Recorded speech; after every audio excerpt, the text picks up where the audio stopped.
Muy buenas tardes, bienvenidos de nuevo a Negocios Televisión, bienvenidos a las noticias del día, pendientes de la última hora, mirando a Donald Trump, su conversación con Joe Biden y también cómo estaría incumpliendo la transición. Enseguida les contamos esto, miramos también al pánico dentro del Departamento de Justicia después del nombramiento del nuevo fiscal general y además vamos a hablar de la advertencia por parte de Israel. Espera una línea dura contra Irán. Miraremos también a Rusia, que se abre a negociar con el presidente electo de Estados Unidos mientras avanza en Kupiansk, y también hablaremos de Ucrania, que rechaza las afirmaciones de que está pensando desarrollar armas nucleares y que además está recibiendo declaraciones por parte del secretario general de la OTAN, Mark Rutte. Hablaremos también de los BRICS con Bolivia, que ha sido invitada, y con precisamente el presidente electo de Estados Unidos, Donald Trump, que está tumbando al yuan chino, está en mínimos de los últimos 14 meses. Enseguida les contamos estas cuestiones, pero empezamos mirando a Donald Trump, y es que, ojo con esto, a 67 días de que el presidente electo de Estados Unidos, Donald Trump,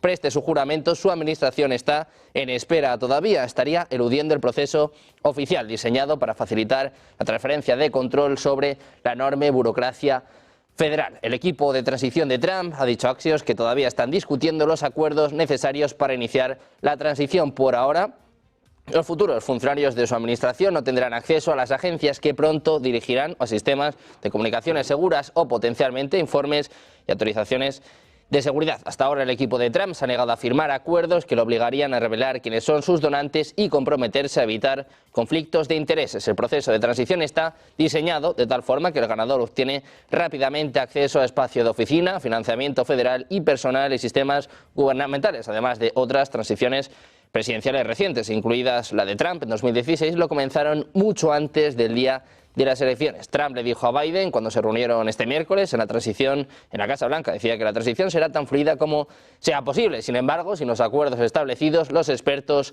tienen dudas. Axios informa de que Trump está incumpliendo los plazos de transición y genera preocupaciones de seguridad en Estados Unidos. También les contamos que el pánico está cundiendo en el Departamento de Justicia incluso antes de la nominación de Matt Gaetz para dirigir esta agencia. Los abogados están considerando incluso huir de la agencia antes de que los leales a Trump tomen el control y ejecuten su visión, según varios informes. Ahora el pánico ha alcanzado su punto álgido. Dicen literalmente: esto es una locura total, es totalmente fuera de lugar, es simplemente impactante. Es lo que apunta un abogado del Departamento de Justicia apolítico. Decían sobre Gaetz: está allí con un solo propósito, aplicar medidas de retribución. Estoy bastante seguro de que no tiene una gran visión sobre el futuro del departamento. No puedo imaginar cómo esto no va a asustar aún más a la gente. Dicen que el desprecio de Donald Trump por el Departamento de Justicia solo ha crecido en los últimos 4 años, ya que se convirtió en objeto de 2 procesos penales y anteriormente ya hablaba de transformar esta agencia. Decían literalmente: todos con quienes he hablado, en su mayoría abogados, están perdiendo la cabeza. Es lo que apuntaba anteriormente un abogado del Departamento de Justicia. También hablamos de otro de los protagonistas de las últimas semanas, del magnate sudafricano Elon Musk. Recientemente, como saben, fue nombrado por el presidente electo de Estados Unidos, Donald Trump, como parte de su nueva administración, en la que, junto con el empresario Vivek Ramaswamy, dirigirá el nuevo Departamento de Eficiencia Gubernamental. La cercanía entre el CEO de Tesla y SpaceX con el futuro presidente ha sido evidenciada en varios escenarios políticos, pero fuentes cercanas al círculo íntimo de Trump confiesan que Musk está sobrepasando. Dicen, se comporta como si fuera copresidente y se asegura de que todos lo sepan. Es lo que apuntaba una fuente anónima citada por NBC News. Según la fuente, el multimillonario tecnológico se está atribuyendo mucho mérito por la victoria del presidente. Dicen que alardea de America PAC, el comité de apoyo a Trump, creado por Musk, y además también dicen que saca pecho sobre X ante cualquiera que lo escuche. Dicen que está intentando hacer que el presidente Trump se sienta en deuda con él. La permanente presencia del magnate en Mar-a-Lago, en la residencia de Trump en Florida, y su involucramiento en conversaciones sensibles ha empezado a molestar a las personas cercanas a Trump. Dicen que Musk tiene una opinión sobre todo y que comparte su punto de vista con mucha fuerza. Quiere que se le vea como alguien que tiene voz y voto en todo. Es lo que apuntan, en este caso, una segunda fuente, a NBC News. Les contamos precisamente que el presidente electo Donald Trump ha revelado lo que él y el presidente Joe Biden han discutido durante su reunión en la Casa Blanca de este miércoles. Ambos líderes se reunieron en la oficina oval para discutir cómo garantizar una transición sin problemas del poder, mientras Trump se prepara para su segundo mandato. Durante su conversación, que duró cerca de 2 horas, Trump dijo que abordaron temas clave, incluida la guerra en Ucrania, que prometió terminar rápidamente al asumir el cargo, así como el conflicto en curso en Oriente Medio, según comentarios hechos al New York Post. Decía Trump, quería saber su opinión y él me la dio. Además, hablamos mucho sobre Oriente Medio, quería saber su opinión sobre dónde estamos y qué piensa y me la dio. Decía el propio Trump, fue muy amable. Además, les contamos que los miembros del equipo de transición del presidente electo Donald Trump están elaborando una lista de oficiales militares que serán despedidos, que potencialmente incluiría al Estado Mayor Conjunto. Esto sería una reestructuración sin precedentes en el Pentágono. La planificación de los despidos se encuentra en una etapa temprana después de la victoria electoral de Trump el 5 de noviembre y podría cambiar a medida que su administración tome formas, lo que apuntaban a la agencia Reuters varias fuentes. En concreto, tampoco quedó claro si el propio Trump respaldaría el plan, aunque en el pasado ha criticado extensamente a los líderes de defensa que le han criticado a él. Trump también ha hablado durante la campaña de despedir a generales Wok y de los responsables de la problemática retirada de Afganistán en 2021. Trump, que por su parte ha elegido a Tulsi Gabbard, es congresista demócrata de Hawái, como directora de Inteligencia Nacional en su segunda administración. Gabbard es conocida por sus opiniones prorrusas que incluyen culpar a la OTAN y a la administración de Joe Biden por el conflicto en Ucrania. También ha afirmado que el dictador sirio Bashar al-Assad no es un enemigo de Estados Unidos. Gabbard se presentó a las primarias presidenciales demócratas en 2020 desde la extrema izquierda del partido, pero desde entonces abrazó a Trump y a los republicanos. Decía el propio Trump, sé que Tulsi aportará a nuestra comunidad de inteligencia el espíritu intrépido que ha definido su ilustre carrera defendiendo nuestros derechos constitucionales y asegurando la paz a través de la fuerza. Un Trump que, por cierto, hablaba en las últimas horas después del discurso de la victoria del 6 de noviembre. También hablaba ayer en la conferencia de líderes republicanos. Sacaba pecho sobre los resultados en las elecciones y sobre todo hacía hincapié en los resultados en los estados clave. Escuchamos las declaraciones, las palabras de Donald Trump. It's nice to win. It's always nice to win. A lot of good friends in this room. So you know we had like historic kind of numbers, especially for the president, but we won't get into that. But the House did very well, and I think we're responsible for 31, helping you with 31, meaning we could have lost by quite a bit, and we ended up, I guess you'll be 5 up. Are you looking at 5 or 4? 5 or 4, right? Doesn't matter. We get used to 1 for a little while. When you can get used to 1, you can get used to anything. So I just want to thank everybody. You've been incredible. We worked with a lot of you to get you in, and you helped me, and you helped me too. And my numbers were, so they say, the 129 years, the most important election in 129 years. That's pretty good.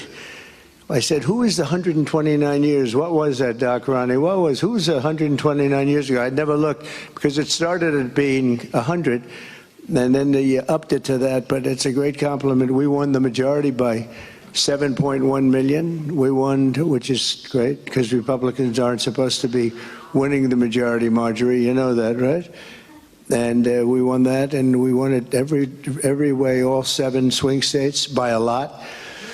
And then Michigan was great, couldn't be better, I'll tell you. Michigan was great, and we had a couple of people, almost New Jersey is right, just a few points. It's got them very worried because they say, well, next time if we go up even a fraction of what we went up, you're going to win New York, you're going to win New Jersey, you're going to win places that weren't winnable. Y hablamos de otro de los nombres propios de esta nueva administración de Donald Trump, el senador por Florida, Marco Rubio, nominado por el presidente electo de Estados Unidos para el cargo de secretario de Estado en su futura administración. Dice Rubio que pretende lograr la paz mediante la fuerza, es lo que afirmaba en su cuenta de X. Dice que dirigir el Departamento de Estados Unidos es una enorme responsabilidad y que se siente honrado por la confianza que el presidente Trump ha depositado en él, lo que escribía el propio Rubio. Además, prometió que trabajará todos los días para llevar adelante la agenda de política exterior del futuro mandatario. Decía, bajo el liderazgo del presidente Trump lograremos la paz mediante la fuerza y siempre pondremos los intereses de los estadounidenses y de Estados Unidos por encima de todo lo demás. Además, el senador expresó la esperanza de que su nominación sea confirmada por el Senado de Estados Unidos para que el presidente tenga su equipo de seguridad nacional y política exterior listo cuando asuma el cargo el 20 de enero. También miramos en este caso al encuentro que tuvo lugar en la Casa Blanca con Biden, que recibía a Trump con buen tono, buenas palabras y garantizando una transición tranquila. 2 horas de reunión tras la cual Trump ha vuelto a su casa. Joe Biden ha reiterado a republicanos su opinión de que el apoyo de Estados Unidos a Ucrania debe continuar de manera continua en su guerra con Rusia y que además favorece los intereses de la seguridad nacional de Estados Unidos. Una reunión en el despacho Oval por primera vez desde la victoria electoral de Trump la semana pasada. Por su parte, Trump agradecía las buenas palabras de Joe Biden. Les escuchamos. Thank you very much. And politics is tough, and it's in many cases not a very nice world, but it is a nice world today, and I appreciate it very much. A transition that's so smooth, it'll be as smooth as it can get, and I very much appreciate that, Jim. El presidente de Estados Unidos, que además enviará a Ucrania todos los fondos aprobados por el Congreso antes de la llegada del futuro mandatario Donald Trump a la Casa Blanca el 20 de enero de 2025. Es lo que apuntaba este miércoles el asesor de Seguridad Nacional Jake Sullivan. Decía que el presidente ha ordenado a su equipo que cada dólar autorizado por el Congreso para Ucrania sea gastado en apoyo a ese país antes de que él deje el cargo. Es lo que afirmaba en una rueda de prensa en la Casa Blanca. El objetivo, explicaba el asesor, es colocar a Ucrania en la mejor posición posible mediante la entrega de los fondos ya aprobados, que incluyen armamento para fortalecer su posición en la mesa de negociaciones cuando eventualmente busque poner fin al conflicto con Rusia. La última vez que el Congreso aprobó ayuda para Ucrania fue en abril, en un paquete que incluía 61.000 millones de dólares. También miramos al secretario de Estado, Antony Blinken, ha anunciado que cada dólar que tengan a su disposición se va a destinar a ayuda a Ucrania a defenderse antes de que Donald Trump asuma el cargo. Escuchamos a Blinken. Ukraine, as I said, the president is determined that we push every dollar out the door that we have at our disposal, notably from the $61 billion supplemental that was passed on a bipartisan basis by Congress some months ago. And we're on track to do exactly that. So the drawdowns that we can do from our military equipment, they will go forward. Obligating funds, that will go forward. And that should ensure that Ukraine continues to receive from us what it needs. But equally important is the work of our allies and partners. And as I said, we have 50 countries that have been acting. Blinken dijo a los periodistas que la administración Biden estaba trabajando para garantizar que Ucrania tenga todo lo que necesita para defenderse eficazmente. Además de los 8.500 millones en asistencia de seguridad en los últimos meses, Blinken agregó que Biden está comprometido a garantizar que cada dólar que tengan a su disposición se gaste entre ahora y el 20 de enero.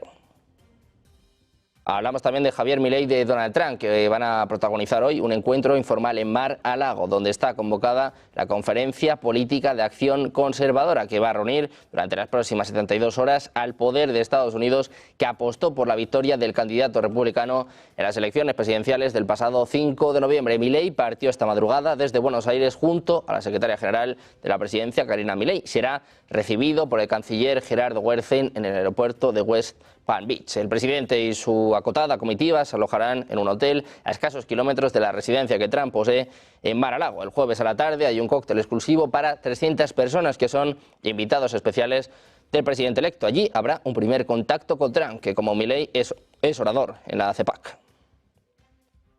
Por su parte, Rusia está abierta a negociar el fin de la guerra en Ucrania si la inicia el presidente electo de Estados Unidos, Donald Trump, pero cualquier conversación debe basarse en las realidades de los avances rusos. Es lo que apunta este jueves a periodistas el embajador de Moscú ante la ONU en Ginebra. Trump ha criticado repetidamente la magnitud de la ayuda occidental a Kiev y ha prometido poner fin al conflicto rápidamente. Su victoria en las elecciones presidenciales del 5 de noviembre ha suscitado inquietud en Kiev y en otras capitales europeas sobre el grado de compromiso futuro de Estados Unidos con la ayuda a Ucrania. Trump, decía, Rusia prometió resolver la crisis ucraniana de la noche a la mañana. Decía, bien, seamos realistas, por supuesto, entendemos que eso nunca sucederá. Es lo que apuntaba Gennady Gatilov, embajador de Rusia ante las Naciones Unidas en Ginebra, pero añadía, eso sí, si inicia o sugiere algo para iniciar el proceso político será bienvenido. Agregó que cualquier negociación de ese tipo debe basarse en lo que llamó las realidades sobre el terreno y describió a Ucrania como un país que está a la defensiva en un conflicto que dura más de 2 años.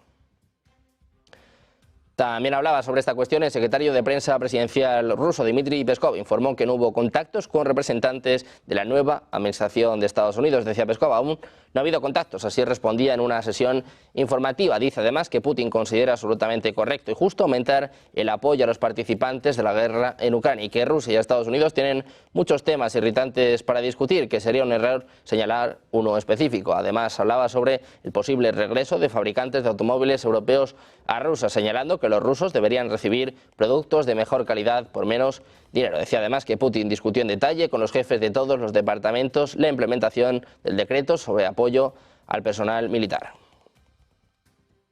También hablamos del FBI, que ha anunciado que su investigación sobre actividades cibernéticas patrocinadas por el gobierno chino ha revelado una extensa campaña de ciberespionaje dirigida a múltiples redes de telecomunicaciones en Estados Unidos. Hackers vinculados a Pekín han comprometido los sistemas de empresas de telecomunicaciones para acceder a registros de llamadas e interceptar comunicaciones privadas de varias personas estadounidenses, particularmente aquellas involucradas en actividades gubernamentales y políticas. El FBI y la Agencia de Seguridad de Infraestructura y Ciberseguridad informaron conjuntamente sobre estos hallazgos, lo que pone de relieve el amplio alcance de esta campaña. Aunque no se revelaron objetivos específicos, los funcionarios señalaron que muchas de las personas afectadas están estrechamente vinculadas a las esferas gubernamentales y políticas.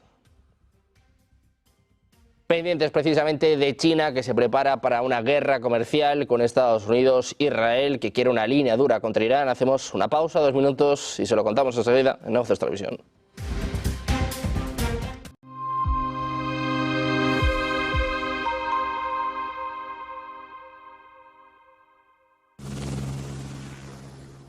Vuelve el evento profesional de referencia de la gestión de activos y Wealth Management. Vuelve Main. Si eres profesional de la inversión, el 21 de noviembre tienes una cita en Main. Madrid Investor Networking Day es el mayor evento de la industria financiera en España, donde se abordarán temáticas como inteligencia artificial, activos digitales, inversiones alternativas, perspectivas 2025 y mucho más. Regístrate en www.eventomain.com con el código NEGOCIOSMAIN.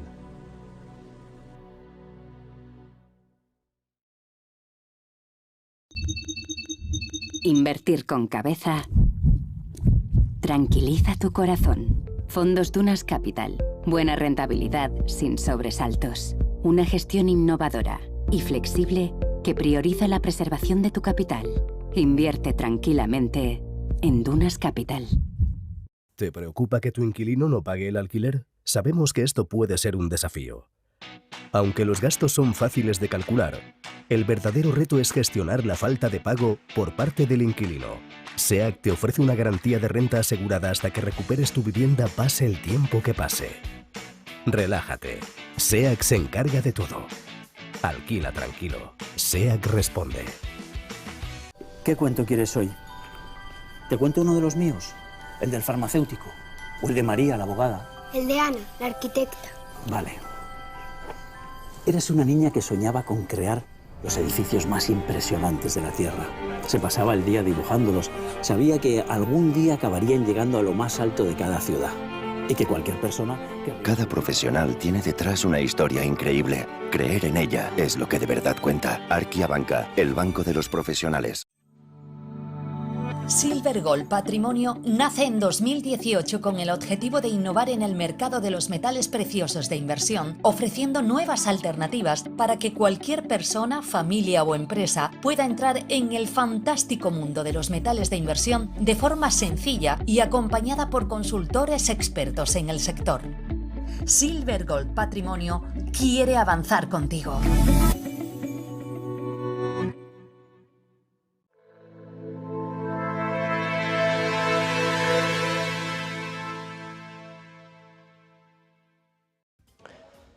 Ya estamos de vuelta en Negocios Televisión y ponemos el foco en China, que se prepara, se rearma para una guerra comercial con Estados Unidos. Y es que la primera vez que China se enfrentó a Donald Trump en la Casa Blanca hubo una guerra comercial, una violación del protocolo que involucraba a los líderes de Taiwán y una relación de amistad entre presidentes que terminó en amargura. Mientras el presidente electo Trump se prepara para comenzar su segundo mandato en el cargo, China se prepara para la imprevisibilidad en sus vínculos con Estados Unidos y para la renovación de las tensiones en torno al comercio, la tecnología y Taiwán. Se avecina una nueva guerra arancelaria, quizás la mayor consecuencia para China, si Trump se mantiene fiel a sus promesas de campaña, sea su amenaza de aplicar aranceles generalizados del 60% a todas las exportaciones chinas a Estados Unidos.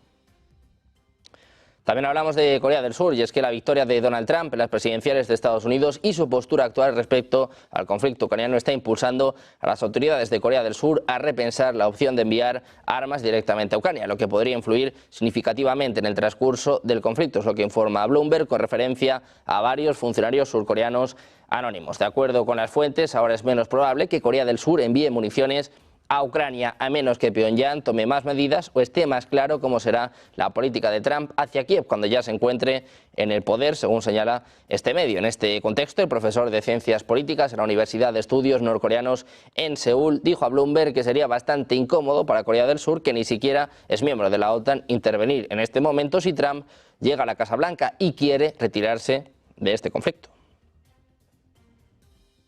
Hablamos ahora de Israel, que espera que la administración entrante de Trump adopte una línea dura contra Irán y sus ambiciones nucleares, lo que creará una oportunidad para más acuerdos de paz con los vecinos árabes. Es lo que apunta el ministro de Energía, Eli Cohen. En una entrevista con Reuters también dijo que Israel está más cerca que nunca de alcanzar un acuerdo para poner fin a los combates en el Líbano y expulsar a Hezbollah de la frontera, al tiempo que insiste en que Israel mantiene el derecho a actuar militarmente en caso de que se viole su derecho. Hablamos ahora de Europa, y es que la Comisión Europea ha aprobado este miércoles el segundo pago regular de 4.100 millones de euros del total de 50.000 que la Unión Europea va a abonar a Ucrania en subvenciones y préstamos hasta 2027 para apoyar la estabilidad macrofinanciera del país y el funcionamiento de su administración pública, una decisión que también debe recibir el apoyo de los 27. Esta decisión elevará a 16.100 millones de euros el total de fondos desembolsados en 2024 en el marco del Plan Ucrania y se suma además al primer tramo de 4.000 millones que ya recibió Kiev. Precisamente mirando a Europa, Josep Borrell ha dicho que ha estado en Kiev y que ha visto la situación. Dice que Estados Unidos aporta un 25% más que Europa y que si queremos ponernos a ese nivel se nos va de las manos el gasto. Escuchamos las declaraciones de Borrell. Estados Unidos aporta aproximadamente un 25% más que nosotros en términos militares, un 25% más. Sustituir a Estados Unidos representaría, por tanto, un esfuerzo financiero e industrial considerable que obligaría a plantearnos de nuevo cuestiones que ya hemos debatido, como qué hacer con los fondos congelados de Rusia, cuyos rendimientos hemos decidido tomar para ayudar a financiar la industria ucraniana de la defensa y que, sin embargo, no serían suficientes. Entraríamos de lleno en una cuestión nuclear debatida y no resuelta, pero que se pondrá sobre la mesa seguramente cuál es qué hacer no con los rendimientos del capital, sino con el capital mismo. La situación militar no es fácil, con altas bajas por los dos lados, pero debemos evitar una solución diplomática que margine. Y también hablamos de la OTAN con el secretario general Mark Rutte, que ha pedido ayuda urgente a Ucrania antes del invierno que Rusia, en su opinión, volverá a utilizar como armas, lo que afirmaba en una conferencia de prensa en la base militar de Adazi, donde la OTAN desplegó su brigada multinacional bajo mando canadiense para enfrentar a Rusia. Un Rutte que dice que es Ucrania la que decide si habla con Rusia o no. Escuchamos. To Ukraine remains critical. This is what we discussed. Now, throughout the coming winter, but also for the long term if necessary. We have to make sure that defense aid will keep flowing to Ukraine and that we are able to get them from a position where they are losing territory, that they are able to stabilize the front and then to win back from the Russians what they have lost. The war has taken a dangerous new turn with North Korean troops now being deployed to Russia. And this is not for free. Putin, our friend in Moscow, he is paying for this. He is paying for this by not only money, but also by technology. He is supplying missile technology to North Korea, and this is now presenting a threat, not only to us here in Europe, but also to South Korea, to Japan, and to the United States mainland. And of course, China is part of the war effort by sanction circumvention, by dual-use goods. He has a close relationship with Iran, and he is getting military aid from Iran to help him in the war effort against Ukraine. But he is paying in money, and that money is being spent by Iran on continuing its negative influence in the Middle East and beyond.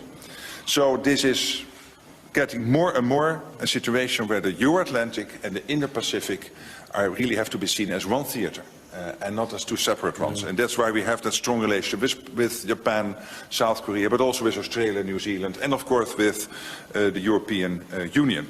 And our security, therefore, now more and more. Rutte, que ha advertido también una vez más a los países de la OTAN que tendrían que gastar significativamente más del 2% en defensa para apoyar a Ucrania y la seguridad de la OTAN. Miramos a Rusia. NATO. They have founded an alliance. They are not into NATO because of some historical reason that they didn't want to repeat the mistake after the First World War, not to repeat the mistake after the Second World War. They know that this is an integral part of their defense, of our collective defense. And sometimes we talk about frontline states. Let me make absolutely clear. También miramos a Rusia, habla sobre los BRICS, dice que no pretenden dividir el mundo, sino que busca crear un orden mundial que se basará en el principio fundamental de la Carta de las Naciones Unidas, la igualdad soberana de los Estados, lo que afirmaba el canciller ruso Sergei Lavrov en una entrevista concedida al proyecto Nuevo Mundo, publicada este jueves. Además, subrayó que los BRICS es una asociación neutral en la que las plataformas de integración regional ven a un aliado y ven una manera de armonizar sus planes a nivel global. Lavrov recordó que el grupo se creó de forma natural cuando las economías de más rápido crecimiento consideraron oportuno hablar entre ellas y ver si podían aprovechar sus logros económicos para operar de manera más efectiva a escala global, utilizando sus contactos y su influencia. Precisamente mirando a Rusia, les contamos que se acerca el nudo ferroviario de Kupiansk, según la plataforma ucraniana de análisis de la guerra Deep State, y prepara en ese frente de la región de Kharkov una intensificación de su ofensiva. Es lo que apuntaba anoche en su discurso a la nación el presidente ucraniano Volodymyr Zelensky. Decía que el comandante en jefe, Oleksandr Syrskyi, les ha dado su informe, que el frente y la máxima atención está centrada en la región de Donetsk. También, dice en este caso el propio Zelensky, en los intentos de Rusia de expandir su ofensiva, especialmente en Kupiansk, lo que decía Zelensky en su alocución. Previamente, una portavoz militar ucraniana había advertido de que Rusia podría activar en los próximos días el frente del sur de Zaporilla para cortar las vías ucranianas de comunicación con la región de Donetsk. Mientras tanto, las fuerzas del Kremlin continúan presionando en los ejes de Kurayove y de Prokros en la región de Donetsk y siguen ganando terreno en el este de Ucrania, si bien con un número alto de bajas. El ministro de Asuntos Exteriores de Ucrania, Andrei Sybiha, decía este miércoles que estaba cautamente optimista después de discutir con el secretario de Estado de Estados Unidos, Antony Blinken, la opción de realizar ataques profundos contra Rusia, así como la integración euroatlántica. Decía que Kiev lleva mucho tiempo presionando a sus aliados occidentales para que permitan ataques de largo alcance contra objetivos militares dentro de Rusia, al tiempo que presiona para que le inviten a unirse a la alianza de la OTAN. Los aliados, incluido Estados Unidos, nos han mostrado dispuestos a permitir ataques de largo alcance por temor a una mayor escalada del conflicto, y algunos oponen a invitar a Ucrania a unirse a la OTAN. Decía Sybiha, hemos hablado de cuestiones como los ataques de largo alcance y la integración euroatlántica, y en este aspecto también somos cautelosamente optimistas, lo que apuntaba Sybiha en declaraciones televisadas. El ejército de Ucrania ha afirmado este jueves que sus tropas tienen el control total de la ciudad de Kupiansk, en el noreste del país, tras detener un avance ruso hacia el centro ferroviario. Un funcionario instalado por Rusia había dicho anteriormente que las fuerzas de Moscú estaban ganando terreno en las afueras de la ciudad más de 2 años y medio después de que se iniciara este conflicto. Las fuerzas de Moscú tomaron Kupiansk en los primeros días del conflicto en febrero de 2022 y las tropas ucranianas lo recuperaron en una rápida contraofensiva meses después. En los últimos meses, la zona ha experimentado un recrudecimiento de las actividades de las fuerzas rusas. Alemania ha advertido a sus terminales de importación de gas operadas por el Estado que rechacen cualquier cargamento ruso de gas natural licuado, después de que se le notificara de un envío planificado. En una carta vista por Financial Times con fecha del 6 de noviembre, el Ministerio de Economía alemán ordenaba a Deutsche Energy Terminal no aceptar ninguna entrega de gas natural licuado de Rusia, después de que la compañía informara a Berlín de que su instalación de importación en Brunsbüttel iba a recibir un cargamento ruso Este domingo el Ministerio afirmó que la orden se emitió para proteger los intereses públicos primordiales del país y pidió al operador rechazar las entregas de GNL desde Rusia hasta nuevo aviso.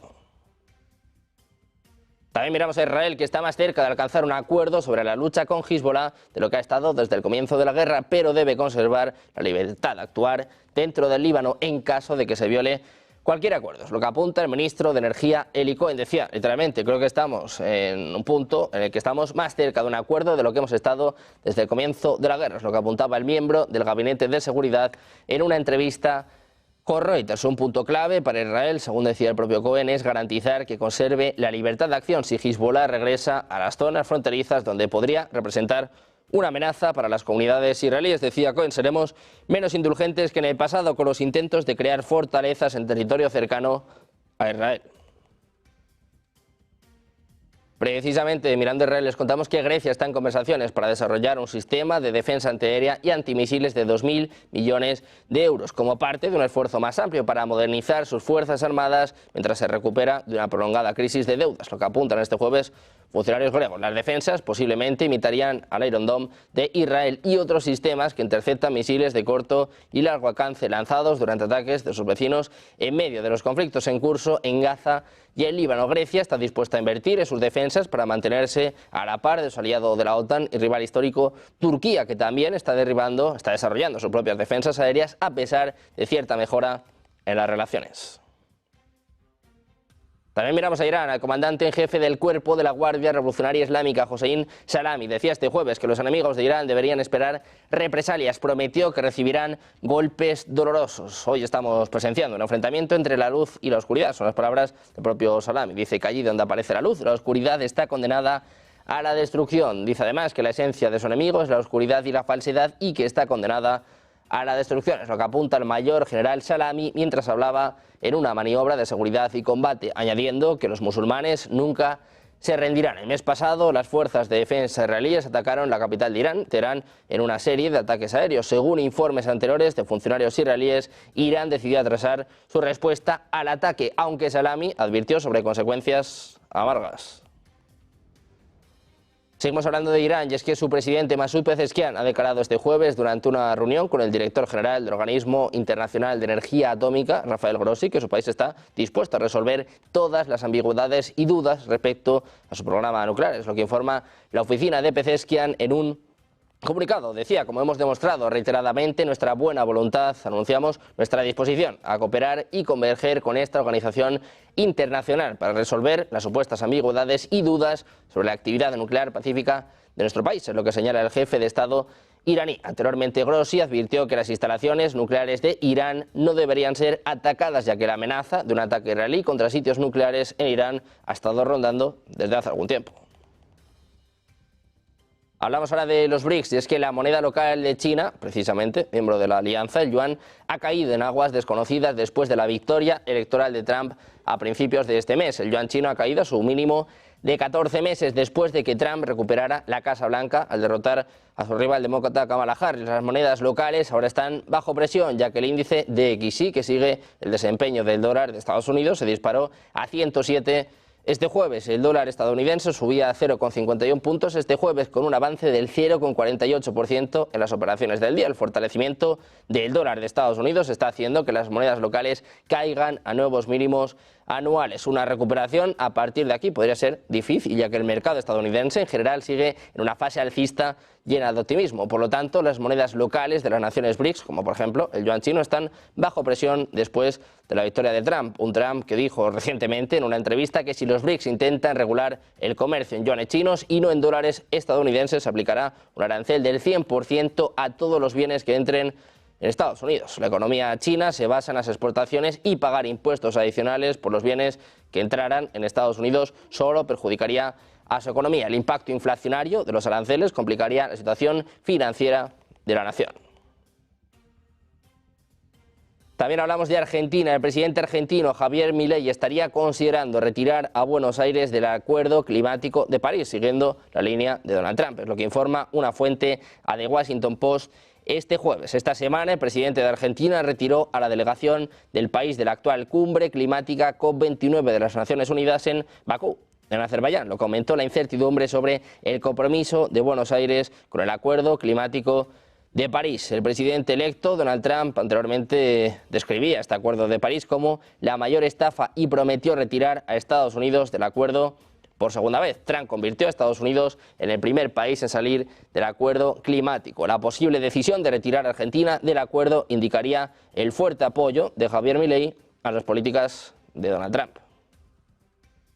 Pendientes de Donald Trump, del conflicto en Ucrania, de Rusia, que se habrá a negociar. También, por supuesto, mirando Oriente Medio, hacemos una pausa, 2 minutos, y enseguida seguimos con el análisis, con los expertos en Negocios Televisión.